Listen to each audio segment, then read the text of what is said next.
आज बायोलॉजी का हम लोग एक बहुत इंपॉर्टेंट चैप्टर देखने वाले हैं, श्वसन तंत्र। श्वसन तंत्र क्या होता है? सांस लेने और छोड़ने वाली जो क्रिया होती है, इसके बारे में तो आप समझते हैं। श्वसन तंत्र एक्चुअली इसमें तंत्र यानी सिस्टम लगा हुआ है, इसका मतलब बहुत सारे अंगों के बारे में आपको पढ़ना होगा।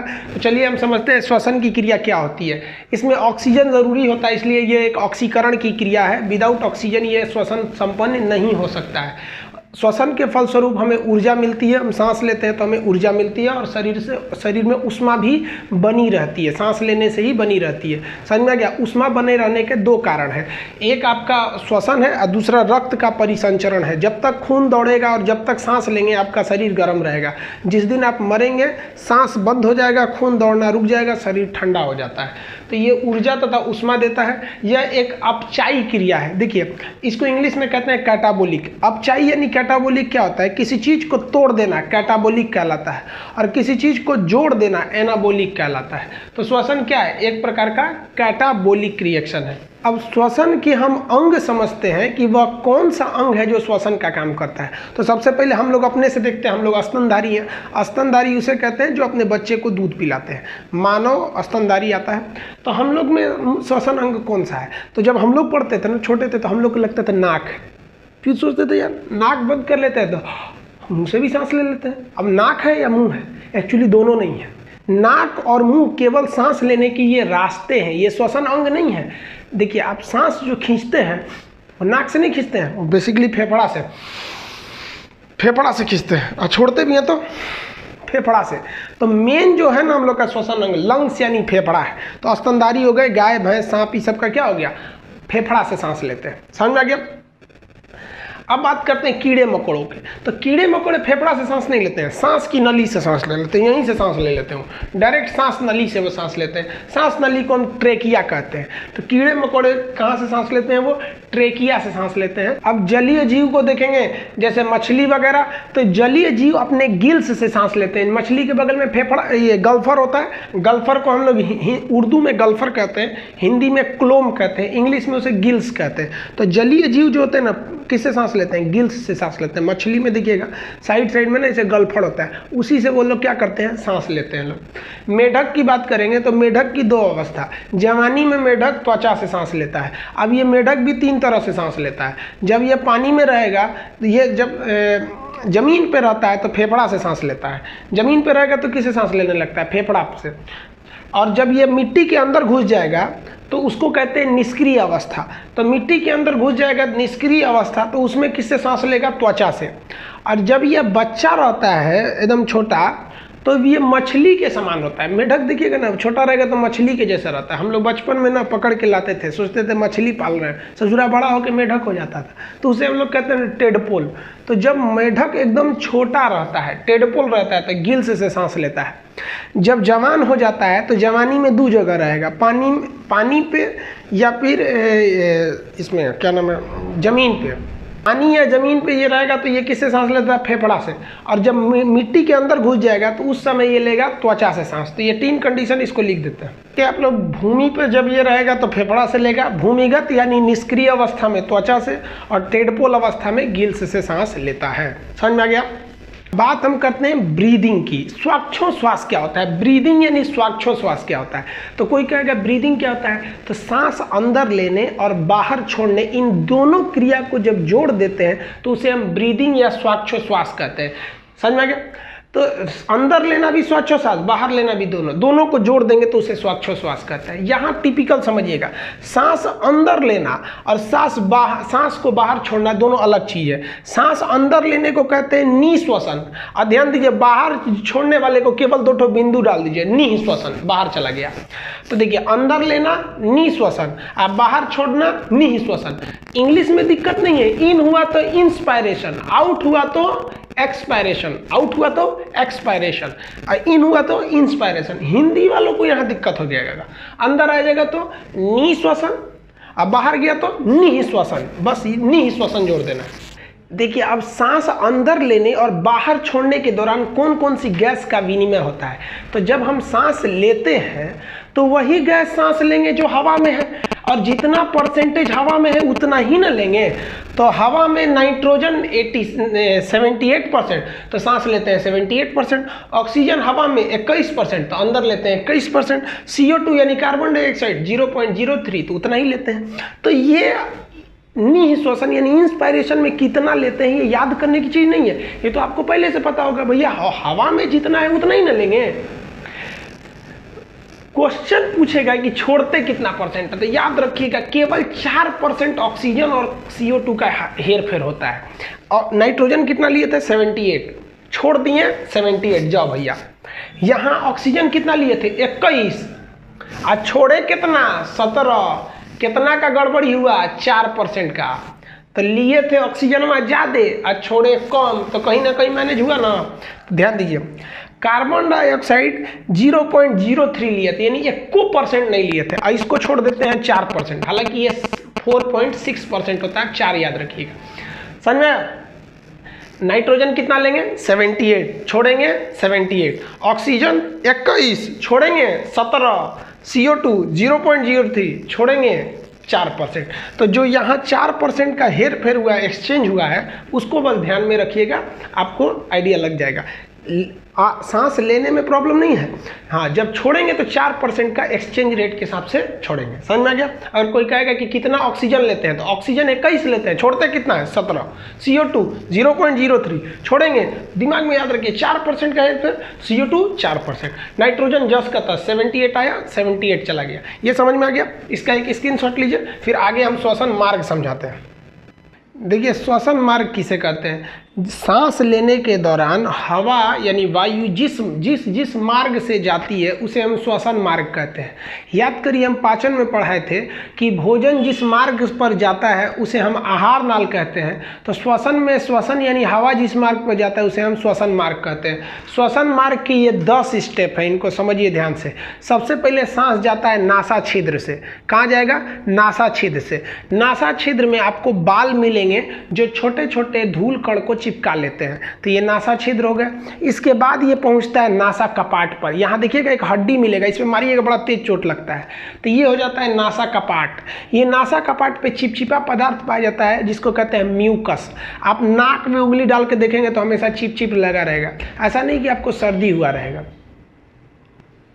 तो उस चिपचिपा पदार्थ पे जो छोटे मोटे धूल कण है जिन्हें नाक का बाल नहीं चिपका पाया है उसको वो म्यूकस चिपका लेगा, वही चिपक के स्टोर हो जाता है और 1 हफ्ता में जमा हो जाता है। तो आप लोग उसको खखोर के निकाल देते होंगे नकटी करके। समझ में आया? तो ये हो गया, पहला क्या हुआ नासा छिद्र, उसके बाद हो गया नासा कपाट, उसके बाद होता है ग्रसनी। देखिए ग्रास नली नहीं, ग्रसनी, जिसे हम कहते हैं फेरिंग्स।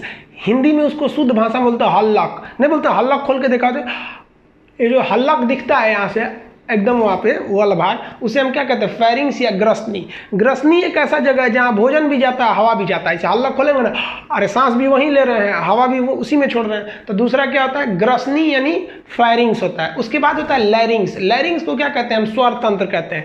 ये गले में होता है, इसे हम वॉइस बॉक्स कहते हैं। इसको दबा दीजिएगा तो आवाज़ नहीं निकलेगा। देखिए यहाँ से हम दबा देंगे तो आवाज़ नहीं निकलेगा। तो आपको ये 4 तक तो समझ में आ गया। पहला बोलिए तो नासा छिद्र, नासा कपाट, फेरिंग्स, उसके बाद लैरिंग्स। नासा छिद्र, नासा कपाट, फेरिंग्स, लैरिंग्स। लैरिंग्स के बाद जो आता है वो ट्रैकिया आता है। ट्रैकिया मतलब होता है सांस नली, ये लंबी सी नली, ये ट्रैकिया हो गया। अब यहाँ समझिए फिगर से, लैरिंग्स ये ट्रैकिया होता है, ये सांस नली होती है। अब इस सांस नली पे ना एक सी शेप का कार्टिलेज यानी हड्डी की, जो आपको हड्डी बताया ना, हड्डी की एक क्वालिटी होती है, कमजोर हड्डी होती है, वो उसे कार्टिलेज कहते हैं। वो हड्डी के समान ही होता है। तो ये सी शेप का कार्टिलेज से उसको पाइप को पकड़े रहती है। क्यों पकड़े रहती है? कि जब हमारे इस पाइप में अगर हवा नहीं है और ये हड्डी नहीं रहेगी, कार्टिलेज नहीं रहेगा, तो पाइप को चिपक जाएगा। चिपक जाएगा तो सांस नहीं ले पाएंगे, मर जाएंगे। समझ में आया? तो ये क्या होता है बहू? ये है ट्रैकिया। ट्रैकिया को क्या कहते हैं? सांस नली। आपको बताएं कीट वगैरह इसी ट्रैकिया से सांस लेते हैं। इसमें ये सी शेप का कार्टिलेज होता है। इस कार्टिलेज का नाम होता है हाइलेम कार्टिलेज। हाइमिन कार्टिलेज जो होता है ये इस सी शेप कार्टिलेज को पकड़े रहता है। तो ये हो गया बहू आपका कौन सा चीज़? ट्रैकिया हो गया, सांस की नली हो गई। यही मेन नली हो गई, सांस की नली। अब ये नली दोनों फेफड़े में घुस जाती है। जैसे ये दोनों फेफड़े में घुसेगी तो इस नली का जो पार्ट होता है, इस पार्ट को हम कहते हैं हैं ब्रोंकाई। ये नली के दो भाग में को क्या कहते हैं, ब्रोंकाई। सिंगल था तो क्या कहे, ट्रेकिया, दो भाग में हो गया तो क्या कहेंगे, ब्रोंकाई। ब्रोंकाई आगे जाके और छोटे छोटे टुकड़ों में विभक्त हो जाता है, इसे हम कहते हैं ब्रोंकियोलेस। ब्रोंकियोलेस। तो सबसे पहले देखिए, सिंगल था तो ट्रेकिया, दो भाग में बटा तो ब्रोंकाई, और कई भाग में ऐसे ऐसे निकल गया तो वो हो गया ब्रोंकियोलेस। देखिए एक ये ब्रोंकियोलेस है, एक ये है, ये है, ये कई टाइप के ब्रोंकियोलेस हो जाते हैं सर। तो ये वाला ब्रोंकियोलेस। ब्रोंकियोलेस के मुंह पे गुच्छा के समान आकृति होती है, जिसे हम एल्वियली कहते हैं, वायु कोष्टक कहते हैं। एक्चुअली हवा इसी में आती है, जो हम सांस लेते हैं ना वो इसी में चली आती है। समझ में आ गया। तो सांस नली बताइए, सांस का मार्ग कहाँ से हुआ, नासा छिद्र, नासा कपाट, फेरिंग्स, लैरिंग्स। सिंगल गया तो ट्रेकिया, दो भाग में बटा ब्रोंकाई, कई भाग में बट गया ब्रोंकियोलेस। अब ब्रोंकाई के बाद ब्रोंकियोलेस, गुच्छा के समान जो पाया गया इसे क्या कहें, अल्वियली। एल्वियली के बाद यहाँ पे बाद सांस कहाँ चला जाता है, ब्लड में चला जाता है। उस ऑक्सीजन को कौन लेके चला जाता है, ब्लड। अब ब्लड ले जाके किसे दे देता है, कोशिकाओं को। अब कोशिका में कहाँ चला जाता है, माइटोकॉन्ड्रिया के पास। तो ये अलग हम लोग समझेंगे, ब्लड के बाद कहाँ होता है, ये समझ में आ गया। ये जो पूरा फिगर है ये लंग्स का है। लंग्स जो यानी जो फेफड़ा होता है, फेफड़े में दोहरी झिल्ली पाई जाती है। इस दोहरी झिल्ली को हम प्लूरा मेम्ब्रेन कहते हैं। फेफड़े की दोहरी झिल्ली को हम क्या कहते हैं, प्लूरा मेम्ब्रेन। कोरोना जो होता है ना, मेनली यहीं पर अटैक करता है। ये जो सांस नली है ना, ये ब्रोंकाई, ये एल्वियली में जाके पूरा कोरोना भर जाता है। सांस नली में इतना भर जाता है कोरोना कि सांस खींचेंगे पूरा दम से खींचाएगा ही नहीं, क्योंकि सांस नली क्या हो गया है, जाम हो गया है। तो श्वसन का मार्ग समझ में आ गया, कौन कौन सा हो गया वो, नासा छिद्र, नासा कपाट, दो दो के ग्रुप में, नासा छिद्र, नासा कपाट, फेरिंग्स, लैरिंग्स। अब यहाँ हो गया ट्रेकिया, ब्रोंकाई। ब्रोंकाई आगे जाके ब्रोंकियोलिस और एल्वियली में पहुंचेगा। एल्वियली में वो हवा छोड़ देगा और एल्वियली में क्या हो जाएगा, वो ब्लड आएगा।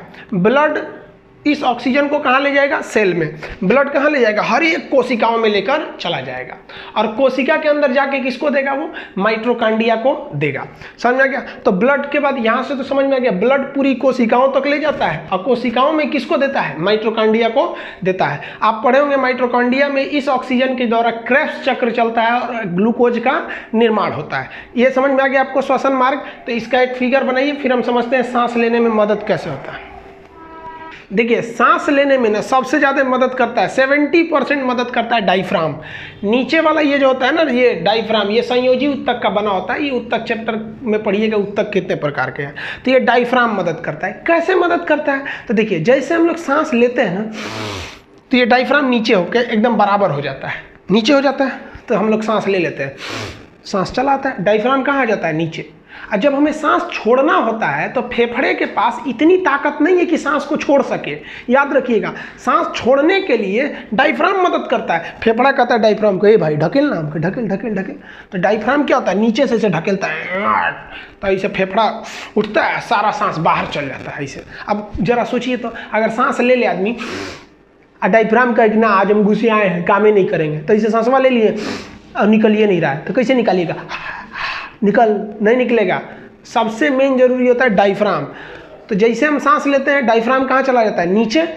छोड़ना होता है तो ऊपर चलाता है। समझ में आया। अब यहाँ दो क्वेश्चन बनता है। कभी कभी आप देखे होंगे किसी किसी का एक्सीडेंट होता है, ससुरा ना हाथ टूटा ना पैर टूटा, अब मरियो गया वो। होता क्या, कभी कभी चोट लग गया, इसे मान लीजिए बाइक चला रहा है, एक्सीडेंट हो गया यहीं पे और डायफ्राम में टूट गया। अब डायफ्राम जो होता है ये तो मांस का होता है, ये इसमें चोट लग गया, ये काम करना छोड़ दिया, बस देखिएगा ऐसे गिरा के मरेगा आदमी। फिल्म उल्म में ना बिल्डिंग से गिरेगा, डायफ्राम टूट गया तो करके मर जाएगा। टूटे उटेगा नहीं, डायफ्राम गया यहाँ पे। तो बहुत मदद करता है, 70% मदद करता है डायफ्राम सांस लेने में। किसी को कोई दिक्कत नहीं।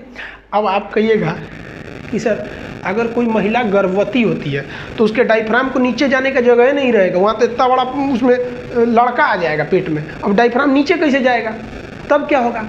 तो गर्भवती महिलाओं में ये जो सांस, जो डायफ्राम काम कर रहा था, वही काम उनका बत्ता यानी पसलियाँ करने लगती है। रिप्स बोलते हैं इसे, रिप्स। रिप्स फैलेगा, सिकुड़ेगा। अगर किसी गर्भवती महिला का पसली टूट गया ना, रिप्स, तो देखिए डायफ्राम तो पहले काम नहीं कर रहा था गर्भवती होने की वजह से, रिप्स टूट गया ना, मरेगी वो।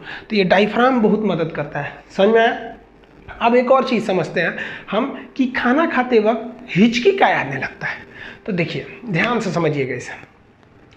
ये जो हम लोग का मुंह है, इसको फेरिंग्स का ये जो फेरिंग्स है ना, हल्लक फेरिंग्स, वो एक ही होता है फेरिंग्स। अब यहाँ समझिए, अगर इधर से गया तो ये खाने की नली है, और उधर से गया तो ये एयर यानी सांस की नली है, इधर यानी ये फूड की नली है। अब ध्यान दीजिए, रास्तवा तो एक के है, इधर मुड़ गया तो फेफड़ा में घुस जाएगा, इधर मुड़ गया तो हवा खाना में चलाएगा। अब ध्यान दीजिएगा, यही सबसे बड़का काम करता है ये इपीग्लोटिक्स। ये जो है ना, ये इपीग्लोटिक्स, ये चौराहा का पुलिस का काम करता है। रे तो इधर जाओ, तुम इधर जाओ, तो इसे कह देगा क्या, ए खाना तुम इधर चल जाओ, तो खाना इधर चल जाएगा। नहीं, वो रास्ते बंद कर देता है। जैसे हम खाना खाते हैं तो समझ जाता है, अरे खाना खाया, तुरंत इपीग्लोटिक्स इधर घूम जाता है। अब जरा देखिए, अगर ये इधर घूम जाएगा तो उधर का रास्ता तो बंद हो गया, घूम के उसके मुंह पे खड़ा हो जाएगा, बंद हो गया। अब खाना किधर चला जाएगा, चुपचाप चला जाएगा पेट में, समझ में आया। और जब हम सांस लेते हैं तो तुरंत घूम के इधर आ जाता है, तो मुंह खाना वाली नली बंद हो जाती है, फेफड़ा में चला गया एयर। यही काम करता है इपीग्लोटिक्स। अब ये इपीग्लोटिक्स को कंट्रोल कौन करता है, कभी हम लोग थोड़ी कंट्रोल करते हैं। अभी कैसे इपीग्लोटिक्स यहाँ होता है गले में, कभी सुने हैं कि ऐसे कभी कंट्रोल किए इपीग्लोटिक्स।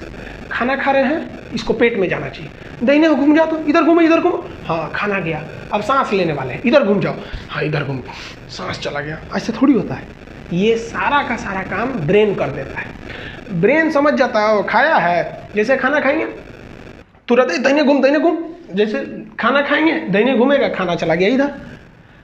और सांस लेंगे तो ये बाएं चलाएगा, इस साइड चलाएगा, हवा चले जाएगा इधर। कभी कभी हम लोग खाना खाते समय ना बात करने लगते हैं, या दूसरे किसी को याद करने लगते हैं, किसी के ख्याल में खो जाएंगे या खाना खाएंगे। ले, अब इपीग्लोटिक्स कह रहा है ब्रेन से, गिरे बकलोलवा, ये जो आ रहा है मुंह के रास्ते, ये खाना आ रहा है कि हवा आ रहा है, बताएगा कुछ, हम किधर घूमे। ब्रेन तो किसी की याद में खोया है, उस ससुरा को क्या समझ में आया। इपीग्लोटिक्स कहता है दूर ससुरा तू नहीं। अब वो घूम जाता है इधर, बाएं घूम गया, मान लीजिए घूम गया किधर, बाईं ओर। अब वो आप खा रहे थे खाना, और खाना चला गया किधर वाले में, एयर वाले में। अब घूमना, खाना जब खा रहे थे तो इपीग्लोटिक्स को इधर घूमना चाहिए कि खाना इधर चला जाए, और आप तो किसी और को सोच रहे थे। भाई इपीग्लोटिक्स घूम गया उधर और खाना चला गया इधर फेफड़ा की ओर। और जैसे खाना फेफड़ा में उतरने के लिए जाता है ना, फेफड़ा कहते रे ये क्या कर रहा है रे, धड़ाम से मार देता है फेफड़ा, इधर कहाँ आ रहा है, तुम्हारा एरिया है, इधर सब हवा वाला एरिया, खाना आएगा तो फंसिए जाएगा, नहीं तो भाग। जैसे वो ढकेलता है वैसे तुम हिचकी आने लगती है। अब फेफड़ा सबको हल्ला कर देते, रे इधर आ रहा था, इधर आता, ढकेल। तो वही सब दम लगा के हैंचा, तो हर 2 मिनट पे इसे, अब फिर फेफड़ा देखते हैं गया कि नहीं, तो थोड़ा खाना दिखेगा ना, तो कहेगा हाय ढकेल, ऐसे ढकेलिएगा। जब तक यहाँ थोड़ा सा भी खाना दिखेगा सब ढकेलेगा, सब कहेगा ढकेल, बकलेलवा कहेंगे इधर आ रहा है यहाँ पे। इसलिए आदमी पानी पी लेता है, सब खाना चला जाता है, फेफड़ा देखते हैं तो गई लो, हाँ चलिए यहाँ पे। तो सोचिए क्यों हिचकी आती है, समझ में आ गया। कभी कभी खाना सड़क जाता है, कभी धड़धड़ा के घुस गया फेफड़े में तो वही सड़क जाता है, नाक ओक से आदमी फेंक देता है खाना वाना। अगर हवा वाले में खाना घुस गया इपीग्लोटिक्स के बंद होने से पहले, अगर खाना घुस गया एयर वाले में तो सड़क जाएगा, समझ में आ गया। अब सोचिए हम लोग किसी को याद कर रहे थे इसलिए आ रही थी हिचकी, और हम उल्टा बोलते हैं कि हमको कोई याद कर रहा था, अलग बात है, तो उल्टा ना हम बोलते हैं, तो हिचकी क्यों आता है, समझ में आ गया। खाना या पानी की थोड़ा भी बूंद अगर फेफड़ा वाले रास्ता में पहुंचा तो हमें क्या आ जाएगा, सड़क जाता है, ऐसे नाक से निकल जाता है। तो हिचकी कैसे आता है, इस सब का चीज़ हम समझा दिए आप लोग, इतना समझ गए। अब ज़रा आप अब समझिए, मेन जो सांस हम लेते हैं ये तो जाता है नासा छिद्र, नासा कपाट का फेरिंग्स के बाद लैरिंग्स के बाद ट्रेकिया के बाद ब्रोंकाई के बाद ब्रोंकियोलिस, उसके बाद पहुंचता है एल्वियली में। अब हम ये समझते हैं कि ससुरा एल्वियली में होता क्या है और हीमोग्लोबिन का काम क्या है, तो ये एल्वियली में क्या फंक्शन हो रहा है, अब हम लोग इसको समझ लेते हैं। इसका एक स्क्रीनशॉट ले लीजिए। देखिए जब हम लोग सांस लेते हैं तो वो हवा मेनली पहुंचती है एल्वियली में, ये वायु कोष्ठक में। अब श्वसन मार्ग आपको बहुत समझा दिए, हवा कहाँ पहुंच गई, एल्वियली में। अब एल्वियली में क्या होता है, ध्यान से समझिए। एल्वियली में आए रहते हैं सब ब्लड, और इसमें क्या एल्वियली में आया रहता है ब्लड। अब ब्लड में आपको पता है हीमोग्लोबिन होता है, और हीमोग्लोबिन ही गैसों का ट्रांसपोर्टेशन यानी परिवहन करता है। यहाँ जैसे ऑक्सीजन पहुंचा, एल्वियली में क्या पहुंचेगा? ऑक्सीजन। ऑक्सीजन को कौन उठा लेगा? हीमोग्लोबिन। ये हीमोग्लोबिन ऑक्सीजन को उठा लेगा और पूरे शरीर की कोशिकाओं में बांट देगा। कहेगा चल चल चल चल ऑक्सीजन सबको बांट दे, लेते जाएगा, सबको बांट देगा रास्ता में। तुम भी लो, तुम भी लो, तुम भी लो, तुम भी लो, ऑक्सीजन आया, लो लो लो लो लो, सबको ऑक्सीजन दे देगा। अब बदले में वहाँ से CO2 उठा लेगा, ला ला ला CO2 दे, और CO2 को वापस लाएगा फेफड़ा में और एल्वियली में CO2 को फेंक देगा। किसको फेंक देगा? CO2 को। ले ले ले फेंक देगा, ये लो CO2 लो, CO2 लो। अब एल्वियली में CO2 देंगे तो CO2 क्या करेगा? इस रास्ते से फेंक दिया, ले CO2 निकल गया। अब वापस जैसे, अब यहाँ से हीमोग्लोबिन जाएगा नहीं, वहीं खड़ा रहेगा, CO2 देगा। जैसे आप सांस लेंगे, हवा कहाँ पहुँच गया? एल्वियली में। तुरंत हीमोग्लोबिन किसको उठा लेगा? ऑक्सीजन को। आ गया आ गया आ गया, ऑक्सीजन को उठा लेगा, उठा के पूरे शरीर में दौड़ जाएगा, ले जाकर बांट देगा। लो लो लो लो, सब लोग ऑक्सीजन लो, ऑक्सीजन लो, ऑक्सीजन लो, पूरे शरीर को ऑक्सीजन बांट देगा। क्योंकि पूरे शरीर में हर जगह ब्लड है, और ब्लड है तो वहाँ हीमोग्लोबिन है, हीमोग्लोबिन पूरे शरीर में बांट देगा ऑक्सीजन। और वहाँ से ना क्या ले लेगा कि CO2 ला ला ला ला, CO2 ला, और उस CO2 को ले आके एल्वियली में फेंक देगा। अरे एल्वियली ले ले ले, फेंक दे, बाहर फेंक दे, बाहर फेंक दे। जैसे एल्वियली में आएगा, डायफ्राम ऐसे हचाक से मारेगा, इसे जा, हम लोग इसे CO2 छोड़ दिए। यहाँ फिर बैठा हुआ है कौन? हीमोग्लोबिन। हीमोग्लोबिन फिर बैठा है, टुकुर टुकुर इंतजार कर रहा है, सांस ले ले ले, सांस ले। जैसे सांस लेने लगे, तुरंत हीमोग्लोबिन एल्वियली में से किसको पकड़ लेगा? ऑक्सीजन को, ले जाके बांट देगा। तो ऑक्सीजन और CO2 का ये आदान प्रदान कौन करता है? हीमोग्लोबिन। ये बहुत ज़्यादा जरूरी है, हीमोग्लोबिन। इसी के वजह से हमारे खून का रंग लाल भी होता है, समझ में आ गया? लेकिन ये हीमोग्लोबिन बहुत खचरा है, इसको ना ऑक्सीजन से ज़्यादा पसंद कार्बन मोनोऑक्साइड है। इस ऑक्सीजन से ज़्यादा पसंद क्या है? Carbon monoxide. इसलिए अगर गलती से आप धुआं वगैरह सूंघ लेंगे, कार्बन मोनोऑक्साइड कहाँ मिलता है? धुआं में। धुआं सूंघ लेंगे ना, कहेगा दूर ससुरा ऑक्सीजन हट, धुएं लेके जाते हैं, उससे जो पूरे शरीर में धुएं लेके चल जाएगा, अब बस आपको चक्कर आने लगेगा, गिर के बेहोश हो जाएंगे। और अगर जल्दी से धुआं से नहीं हटाया गया ना, तो पूरे शरीर में ये हीमोग्लोबिन खचरा धुआं भर देगा। तो कहेगा कि हीमोग्लोबिन तो ऑक्सीजन का परिवहन करता ही है, CO2 को लाता ही है, लेकिन इसे सबसे ज़्यादा किससे अट्रैक्ट होता ही है? तो कार्बन मोनोऑक्साइड से। समझ में आ गया कि नहीं आ गया? हालांकि ये इसको ढोने के लिए बना है, लेकिन कभी कभी इस पर भी चक्कर चला देता है।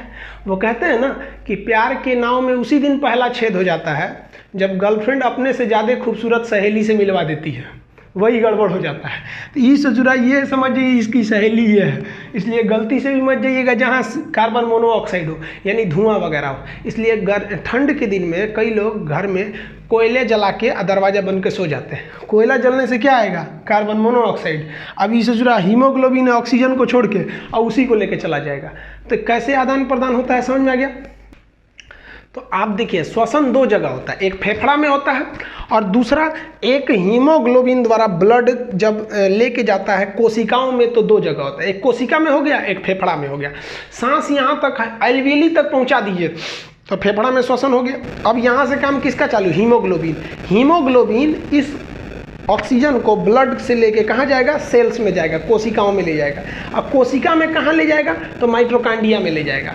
और कोशिका के अंदर माइटोकॉन्ड्रिया में क्रेब्स चक्र चलेगा। क्रेब्स चक्र के फलस्वरूप हमको ग्लूकोज मिलते हैं, और ग्लूकोज जब बनता है तो वापस वहाँ से CO2 गैस निकलती है। उस CO2 गैस को वापस कौन ले आता है? हीमोग्लोबिन। और यहाँ से हीमोग्लोबिन फेफड़ा को देता है, फेफड़ा उसको बाहर कर देता है, फिर हीमोग्लोबिन यहाँ से ऑक्सीजन ले जाता है ब्लड के द्वारा, किसको देगा? कोशिका। एक श्वसन जो होता है, हीमोग्लोबिन जब ब्लड के माध्यम से कोशिकाओं में लेके पहुंच गया और वहां माइटोकॉन्ड्रिया ने क्रेब्स चक्र चला के CO2 बना दी, ग्लूकोज बना दिया, तो इसे कहते हैं आंतरिक श्वसन। और जो फेफड़ा में होता है उसे हम कहते हैं बाह्य श्वसन। तो श्वसन कितने प्रकार का? दो, एक हो गया बाह्य श्वसन और एक हो गया आंतरिक श्वसन। दोनों समझ में आ गया? आप लोग आगे समझते हैं। देखिए, टाइडल वॉल्यूम समझिए क्या होता है। टाइडल वॉल्यूम उस वॉल्यूम को कहते हैं कि एक बार में हम नॉर्मली कितना सांस ले सकते हैं। तो नॉर्मल हम 500 ml का जो बोतल होता है उसमें जितनी हवा होती है, यानी आधा लीटर का जो बोतल होता है उसमें जितनी हवा होती है उतना ही हम सांस एक बार में लेते हैं। देखिए, ये 500 ml का एक बोतल है, इसमें जितनी हवा है ना, नॉर्मल हम लोग एक बार में उतना ही सांस लेते हैं, इतना ही सांस लेते हैं। तो इसी को हम कहते हैं टाइडल वॉल्यूम। एक बार में हम जितना सांस लेते हैं वो कितना ml होता है? 500 ml। तो इसी को कहते हैं हम टाइडल वॉल्यूम। जितनी हवा इसमें है उतना ही हम सांस लेते हैं, 500 ml normally. Total lungs capacity समझते हैं कि लंग्स में आखिर कितना सांस जा सकता है। तो लंग्स में अधिकतम 600 ml यानी 6 लीटर तक हम हवा खींच सकते हैं लोग। कितना, देखिए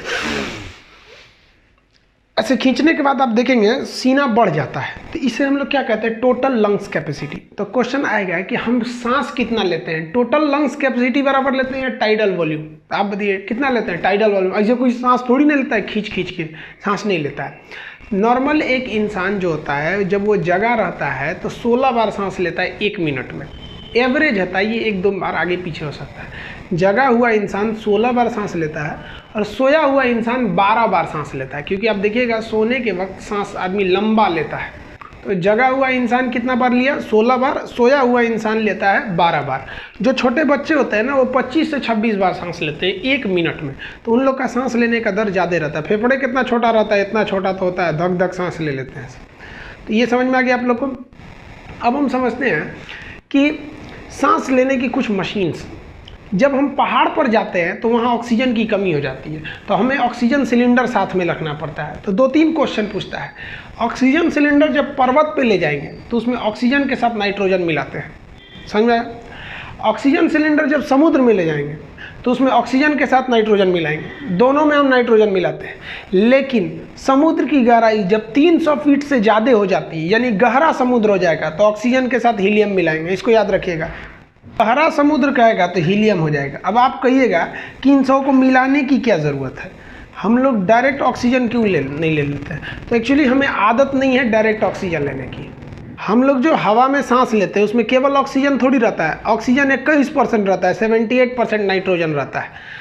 तो शुद्ध ऑक्सीजन बहुत भारी होता है, उसे हमको लेने का हैबिचुअल नहीं है। अगर शुद्ध ऑक्सीजन लेंगे तो फेफड़े पे चोट लगने लगेगा और व्यक्ति मर भी सकता है, इसलिए इन सारी गैसों को मिला दिया जाता है। देखिए जो बीमार व्यक्ति हो जाता है, मरीज जो बीमार पड़ जाता है, तो उसको हम आईसीयू में रख देते हैं, ज़्यादा सीरियस हो जाता है, इंटेंसिव केयर यूनिट। आईसीयू में हमेशा डॉक्टर मिलेगा, हमेशा नर्स मिलेगी, और वार्ड में ऐसा नहीं होता है। तो आईसीयू में जब रख दिया जाता है तो मरीज जब सीरियस हो जाता है तभी रखा जाता है। इस मरीज में भी 2 तरह के सीरियस मरीज होते हैं। कम सीरियस मरीज को केवल ऑक्सीजन का मास्क पहना दिया जाता है, वो ऑक्सीजन को खुद ही खींच लेता है। लेकिन जो बहुत ज़्यादा सीरियस हो जाते हैं, उनका फेफड़े एकदम डैमेज हो जाता है, ऑक्सीजन को खींच भी नहीं पाते हैं, तो उनके नाक से नली लगा के फेफड़ा में ऑक्सीजन को पंप मशीन द्वारा पंप किया जाता है, तो उसे वेंटिलेटर कहते हैं। समझिए, वेंटिलेटर एकदम सीरियस कंडीशन हो जाता है। तो आईसीयू का जो वेंटिलेटर होता है या फिर ऑक्सीजन मास्क होता है, उसमें ऑक्सीजन के साथ हीलियम मिला दिया गया रहता है। समझ में आ गया। हम लोग एवरेज कितनी बार सांस लेते हैं एक बार में, सांस हम लोग लेते हैं एक बार में 16 से 17 बार। ये चैप्टर आप समझ गए होंगे। इसका पीडीएफ आपको डिस्क्रिप्शन के लिंक में मिल जाएगा, आप वहां से पीडीएफ ले लीजिएगा, क्योंकि ये काफी लंबा चैप्टर है। इसका आप एक स्क्रीनशॉट लीजिए, फिर हम लोग नेक्स्ट वीडियो में समझेंगे अगले चैप्टर के बारे में।